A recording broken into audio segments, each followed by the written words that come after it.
like and subscribe. Now. What is not a bullet you dodged, but a huge tactical nuke you dodged? 24 years old. Had a pesky sore on my tongue that was really bothering me. My boyfriend's dad was a dentist, so when I was over at his house one night I asked him to take a look. He recommended I go see an oral surgeon the next day for him to check it out. The next day I decided it was feeling better, so I tried to cancel my apt, but my boyfriend's dad insisted I go. I went, and the oral surgeon pretty much diagnosed it as cancer on the spot. It was aggressive, and by the time of my surgery to remove it, it had already spread to multiple lymph nodes. They ended up removing over half my tongue, followed by chemo and radiation. Given how aggressive it was, I often think that if I had put off the doctor's visit any longer I probably wouldn't have survived. I'm coming up on my 10-year anniversary in January. I had a friend die very young from a similarly located cancer. Glad you survived. My wife and I were prepared to buy a nice riverfront property in 2019. But the owners, her dad and uncle, were dragging their feet. We had our down payment, we were approved for the mortgage, and we had even been living there paying rent. Then the river rose 30 foot/10 meters, and we had to evacuate. The water kept rising. The house was destroyed before we bought it, so we didn't buy it. On a road trip in college with 4 friends, we stopped halfway for a pit stop because I had explosive diarrhea and was getting more sick by the minute. Friends carried on to Vegas and left me with one of the guys who rented us a car to return home. The friends that carried on got into a rollover. 1 died, 2 will be injured for life. That was a nice friend for staying with you and getting a rental for you guys to go back home. Yeah, he's a great guy. We are still BFFs 20 years later. Your a-hole saved your life. Best a-hole ever. Walking to work in the winter. Halfway through a step forward under a sky bridge when an icicle taller than me, 6 feet and probably 2 around at the base, crashes down right in front of my nose. If my bus had been a half second earlier, if I had walked even a tiny bit faster pace point, I would have been impaled from brains to balls. I was frozen in place for a minute, quietly surveying my near death. There was another pedestrian nearby who witnessed it and a wide-eyed, as hen look on his face as he stared at me confirmed just how narrowly fortunate I was that day. Impaled from brains to balls is a proper name for a black metal song. This happened before cell phones existed. I had a long commute home, and on a rare occasion my husband drove into the city to meet me. I started for home about 15 minutes before he did on the stretch of Highway 101 that I needed to be on for about 20 miles. There was a big rig in front of me that seemed to be driving erratically. I got this weird feeling and just moved over to the next lane and accelerated past him. In my rearview mirror, I saw the big rig run over the car in front of him, flip to its side, crushing the cars in the next lane where I had just been. My husband was behind the accident, and as the police were letting cars file past in single file, he saw one of the crushed cars had a red bumper. He got home a couple of hours after me and said he'd never been so happy to see my red car in the driveway, that he'd been holding his breath as he turned down our street because he really expected me to be under the big rig. My father-in-law was working on construction of a power plant and was scheduled work Sunday, was a union pipe fitter. Saturday he got a call from another company asking him to run a job much closer to his house. Think 5-minute commute vs 50, so he accepted and didn't go to the power plant job Sunday. That day there was an explosion at the plant and people in the crew he was working with wound up getting killed. Something similar happened to my uncle. He was working an outage, I think it was this one, and his partner told him to go off to lunch and he would cover. My uncle walked away and there was a huge explosion just a few minutes later. His partner was critically injured. I think he was the one who died at the hospital. If he had not told my uncle to go off for lunch, he would have been dead as well. I had some chest pains one night and woke up my wife to tell her. She got a little scared that it might be a heart attack and we agreed that I should go to the ER. The nurses were pretty sure it was a false alarm, but would run an EKG as is common practice. In my head I was hoping that the chest pain would come back, not to prove a heart attack, but so that we can find out what the chest pain was. The EKG was done by one veteran nurse and a new nurse. I was watching over their shoulders. Something was flashing on the screen. That made both nurses look at each other with disbelief. They ran it again, and one nurse went out to the station for help. The other stayed with me and very nicely told my wife and daughter to go back out to the waiting room. A few seconds later 5 to 6 more people came into the room slowly and calmly and began prepping me for something. It turns out that I was having my second heart attack that night in the ER. The doctors and nurses found an obstruction in my heart and were prepping me to have it cleared and a stent placed. When I got out of surgery, the doctor who placed the stent told me you probably picked the best time and place to have a heart attack. Right here in the ER is pretty serious. He would have probably died, but luckily he was at a firefighters and paramedics event when he had it. I was driving home from visiting my brother in Vermont when a snowstorm started. I didn't have much experience driving in serious snow and I completely lost control. Car careened off the road and I was heading for a giant boulder at around 50 or 60 miles per hour. I felt time slow down and I reflected on my life for a moment and then said goodbye to my body. Suddenly, I was jolted out of it by an abrupt impact, but I could see that the boulder was still 20 or 30 feet away. When I got out of the car, I saw that I had hit a little skinny tree that I could have easily grabbed with one hand. However, it had a giant root system that lifted the car off the ground and stopped me. Car was totaled, but I was completely fine. Because of that little tree, there is no way I would have survived the other impact. Few years ago I was in a small fender bender. Someone merged into my lane with me in it and smashed my driver's side door and their passenger door together. I had pulled my arm in from having it hanging out the window about 15 seconds before that happened. Would have most likely had my arm ripped off. This exact thing happened to a friend of mine, except his car flipped and his arm got crushed and ripped the skin and most of the muscle from his forearm. He played football, soccer, in the academy for a very well-known European team. It ended his career in an instant. The academy coach and first team manager were a witness for him in court and shown documents stating he was going to be offered a first team contract. He made a fair chunk in compensation but nothing compared to what he would have got playing in the top leagues of Europe. Almost wound up in the I-35W bridge collapse in Minneapolis years ago. My uncle, cousin, and I were on our way to a Twins game. We were originally planning to take the route that crossed the bridge, but last minute decided to take a more scenic route. After it happened, we were talking, and we figured it probably would have been within a couple minutes of the time the bridge collapsed that we would have been on the bridge. Was chatting with a woman at the bar. Nothing flirtatious, just casual banter.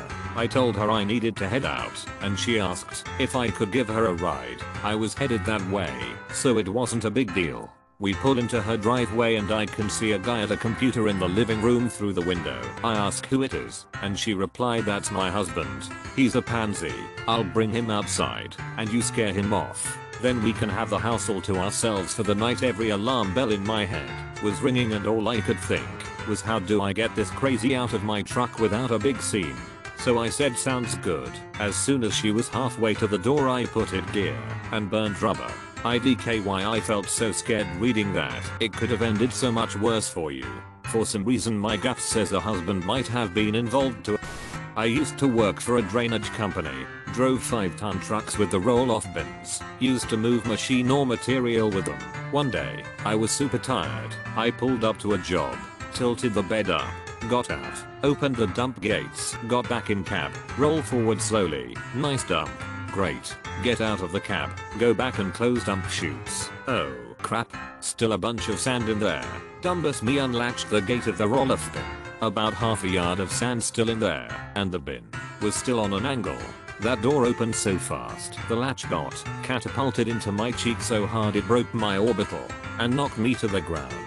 Blacked out briefly, the gate itself swung out, somehow missed me, and just had clearance over my steel toe boot, dented the steel, scraped all the fabric off the boot. I ended up with just a small scar under my right eye, but could have easily lost my toes and an eye if I'd been standing about one into the left. Do not operate heavy equipment while tired, drunk, or under the influence of drugs. Ugh. The second floor of the house I was renting collapsed a month after I moved out. Heater. Apparently a water pipe sprung a leak shortly after we left. We weren't in any trouble. Probably all that damn stomping around. Signed. Downstairs neighbor. I'd never vacuumed my ceiling at 3 AM before living in a downstairs apartment.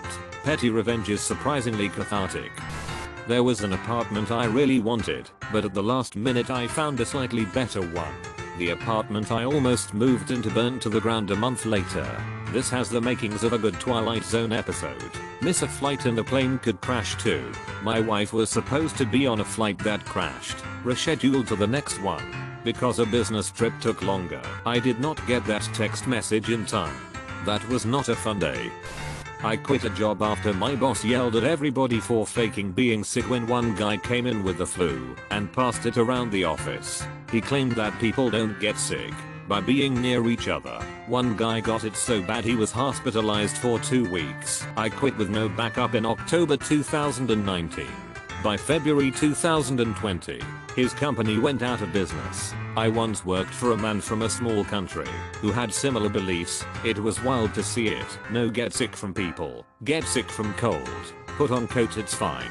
Like, now dude, germ theory has been around for well over 100 years, and we got these things called microscopes that actually let you see the little germs and viruses. The cold is not good, but wearing a coat won't protect when Namek is coughing in your face inside a refined trailer. My family and I were about to leave a store, and then my mom had to pee. So we all waited for her on the highway right in front of us. There was a nasty fatal crash that left multiple people dead. I had this exact thing as well. It was end of day, and I was leaving work. I had a really bad feeling, point like something horrible would happen to me if I drove home. It took me about 5 minutes to convince myself to go home. On the way home, I came up to a nasty collision at the intersection near my house. Police hadn't been called yet, and I could see the driver of one car sitting dazed in the driver's seat with a bloody bro. It really could have been me. Yesterday I was helping my fiance's dad cut some tree limbs from his yard. He was on a lift trying to cut some limbs that were dangling dangerously high over a steel propane tank. The tank itself had $1,500 worth of propane. He cut off a limb and it hit the tank with the largest bang I've ever heard. Propane came pouring out the top like smoke from a mortar. He struggled to get the lift down enough to jump out, run for his life. We would later find out that the limb hit the gas valve and it fell straight down into the tank. If it had sparked once, it wouldn't have mattered how far we ran. We would be dead. Him, me, and my fiance, who was showering inside, unaware. Now he has no gas, is out $1,500 and almost died. Big twist is that I saw him smoking up there. There's no way we should be alive, let alone could. The gas is still leaking out even after 24 hours. I was moving abroad to do a post-grad degree. My flight was to leave out of Newark early morning on 9/11. A family friend who worked in the towers kept prodding me to move my flight to the afternoon and come visit him in the office so he could show me around. My parents were pressuring me to go as well since it was a good networking opportunity. I was on the fence but decided not to since I was a poor student and didn't want to pay the cab fare from my hotel in NJ to Lower Manhattan. Our friend made it out, thankfully, and I'm guessing I would have well, but no way would I want that experience burned in my memory. Holy sh! What did your friend and family say to you after the attacks? It was a strange experience since I landed at Charles de Gaulle a day or two after, since I was moving there for 2 years and didn't really know anyone. The footage was literally the first thing I saw replayed on TV after exiting the plane. This was back when long distance was expensive, and again, I was a poor grad student, so I only had spoken with my family briefly from the airport. They knew I was okay / had chosen not to meet our friend at the towers before I flew, because I'd spoke to my mother shortly bore to Kiev. I remember a few emotional phone calls in the weeks after I made from the telephone booth outside of my apartment in the second. It was generally a lonely experience living away from the US in the weeks and months after, but there was a huge outpouring of warmth from French people at the time. I can never express enough gratitude towards the French for that. As soon as someone found out I was American, people went out of their way to be helpful and express sympathy. I interviewed at a company in NH that made jams, baking mixers, lollipops, etc. for a technical job. The president, the owner's daughter, spent most of the interview dumping on their current consultant and making fun of all things, his degrees. That initially turned me off. Then, speaking with the owner, he makes it a point to take a call and tell the person on the other end, I'll pay you when I pay you. Cash flow issues. His question about my education was, what can your fancy degrees do for me? Then, when I met the VP of marketing, she asks me how many recalls I've done. None. That's not what I do. Wait, what interview is this? I declined their offer. Fast forward maybe 5 years. I'm talking to a guy about doing some consulting work for him, and we get in the subject of this company. He had interviewed there as well. He also got the vibe and declined. Turns out, they were planning on selling the company and were beefing it up for appearances. It also turns out, after the sale, that they had spent the previous months sending current clients to their next endeavor. They almost went to jail for their financial and business shenanigans. Would not have been happy to get caught in that mess. It was probably a toxic workplace even before the shenanigans. What kind of employer ridicules the degrees necessary for people to keep their company running? Met a girl online. Went on one date. She seemed off. 3 months later she's on effing Entertainment Tonight for breaking up the marriage of a famous sports reporter and threatening his wife at their home. Back in the 80s, a friend asked me to go on a motorcycle trip to Alaska with him. I declined. He had an accident on the way, skidded several hundred yards on his head, and now has a metal plate. I would been on that bike with him. As someone who lives in Alaska and has taken a handful of motorcycle trips, in my opinion there isn't a more beautiful or dangerous way to experience the views that the state has to offer. Even driving through town there are huge patches of the road constantly covered in gravel or potholes. I will never roam or probably ride another motorcycle as long as I live here. I've just seen way too many accidents, and my dad has told several stories about the people he's seen lose their lives on the road. Beautiful, fun, but so dangerous. Not me, but a family friend managed to avoid the pulse shooting where they were having a birthday party because they had gotten an intense craving for McNuggets. So he and his group went to McDonald's down the road. They left roughly 15 to 20 minutes before everything went down. You know those people who say God is the one who intervenes in these types of situations. I love the image of God being like, you really want chicken nuggets? Yes, right now. We went to Thailand in 2003 for Christmas. I spent a number of years there in the early 90s as a kid and loved it so much that we were gonna do it again the next year. Spend Christmas watching the sun come up on a beach at Phuket again. We had the tickets and everything. But because of some new fallout from an Enron adjacent scandal, my dad wasn't allowed to leave the country. He wasn't implicated, but was in the C-suite of a credit card company, and all such people were under travel advisory. Anyway, the very hotel we were gonna stay at got 100% wrecked by the tsunami, so I guess we got lucky. My aunt and uncle were on the beach that morning just before the tsunami hit. They had scheduled a boat tour, but when they got there, the boat was broken. The owner had to cancel. They were standing on the beach trying to figure out what to do with the rest of their morning when they saw the tide pulling way out. My aunt and uncle happened to be seasoned sailors, so they knew that was a precursor to a tsunami. They ran up down the beach telling people to get out now, but most people just ignored them. They called their grown kids who were on vacation with them, told them to get as far inland as possible. Then they got in their rental car, just booked it uphill. So yeah, they dodged that tactical nuke. 2.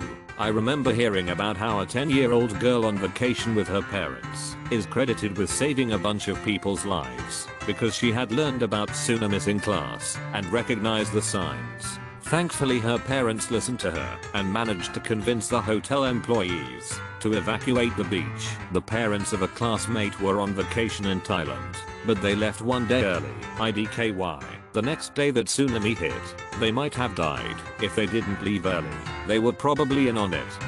I used to own a gym with a partner. I sold my half of the company and took a boring but stable government job about 3 months before the pandemic. Did the gym end up closing? No. They weathered the storm and are doing okay now. Damn. Any hard feelings from your ex-business partner? No. He wanted to buy me out for a while and I gave him a good deal. I'm sure he's kicking himself now, but he was pushing for it for at least a year. I just wasn't ready at the time. Dated a woman who was physically and emotionally abusive. Got caught in the cycle of abuse, gaslighting, etc. Not sure how I was going to leave, afraid to leave, etc. One day a neighbor witnessed one of her violent outbursts and called the police. She was arrested, charged with domestic violence/assault. I was granted a restraining order. Luckily my dilemma took care of itself. If it hadn't, who knows? A buddy of mine told me if I had stayed with her much longer I'd be dead. He wasn't kidding. When I was 16, I had a good friend whose father was a wealthy businessman of some kind. This is Chicago, and I guess his dad started screwing around with the wrong guy's woman. My friend told me it had something to do with the mob or a mobster's wife. I never knew for sure, but do know that I saw first that his dad get threatened, at a tennis court of all places, by two well-dressed clearly Italian men who drove up in a black Cadillac. I was sitting right there with his friend as they talked to him, and it was exactly as I imagined it would be in the movies. My friend said there was a contract on his dad. He actually said it like it was cool, and at the time, I guess I thought it was too. I was invited to go with him on a fishing trip in Lake Michigan that week. My friend, his dad, his dad's friend, and I. 2 days before the fishing trip, something happened with a member of my family, and we had to go to Cincinnati for a few days. When I returned, I learned my friend's body was found floating in Lake Michigan. He was wearing a life vest. His father's friend, and the boat were never found. Police questioned me about what I knew and who I'd seen talking to his dad, but I think I was lucky that I said I couldn't describe what they looked like and didn't get wildly specific. Either way, the coolest kid I knew, Chris, was dead, and they never found his dad, the dad's friend, or the boat. It was a nice boat on a calm day on Lake Michigan, and something bad happened. Always felt I dodged getting caught up in something I wouldn't have escaped from. Going on a fishing trip when you know the mafia has a contract out on your family takes some balls, kind of like accepting an invitation 40 from Vladimir Putin. Many a year ago, in Thunder Bay, Ontario, I had a friend that had a nice little business. He'd get a Tupperware container of weed oil shipped in every couple of weeks. He had a house, a cottage, a boat, a muscle car, a motorcycle.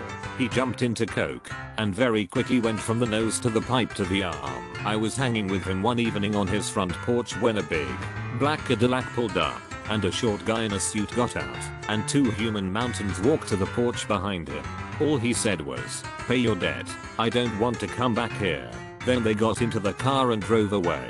That's when I noticed that the car had Michigan plates. These guys drove 12 effing hours just for that. 2 weeks later he disappeared without a trace. I'd like to think he ran point, but there's a big effing lake there, and he probably went swimming with a brick. Yet another example of meeting that could have just been an email. This is, sadly, the Thunder Bay I'm familiar with. A man I knew there asked me to help him quit drinking to help his family. I ran into him on his birthday, cheapest bottle of vodka in a paper bag, and asked him what he was doing. I just turned 21. I'm celebrating. Man, I kept trying, but wasn't able to help. A couple, we're on methadone, trying really hard to get clean. We've got 2 kids. They left to go home, so their children wouldn't be taken from them when Dad tested positive for something else. I love Thunder Bay. It's beautiful. The geology is incredible. It's got some fascinating history. The people are hurting, and I have no idea how to help with the problem. 1. Wow, what a scary story. You really got that one. Glad you are still with us.